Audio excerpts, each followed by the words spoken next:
మీ అందరికీ వందనాలు తెలియజేస్తున్నాను. ఈ దినమున కొన్ని మాటలు ధ్యానించుకుందాము. మత్తయి సువార్త 11వ అధ్యాయం 1వ వచనం.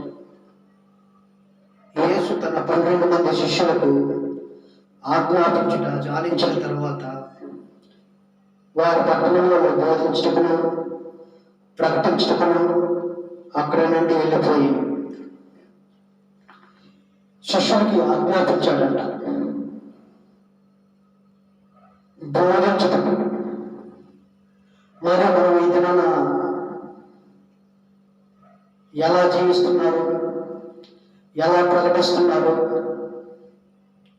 మన ఆలోచనలు, మన మనసు ఎలా పనిచేస్తున్నాయి ఒకసారి ఆలోచించాలి. దేవుడు ఆజ్ఞాపించిన పనిని ఆయన పిల్లలు నెరవేర్చాలి. ఆయన చూపిన మార్గమును మనం ప్రకటించాలి. ఆయన కోసం మనము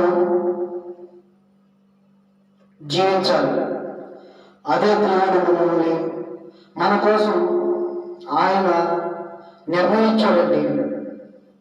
మన భవిష్యత్తు కోసం దేవుడు యొక్క ఉద్దేశాలు అన్నీ కూడా మన జీవితంలో నెరవేర్చబడాలి అంటే మనం కష్టపడి దేవుని పని నెరవేర్చాలి, దేవుని కోసం జీవించాలి. ఆయన చూపిన ఆజ్ఞల ప్రకారం మనం నడుచుకోవాలి.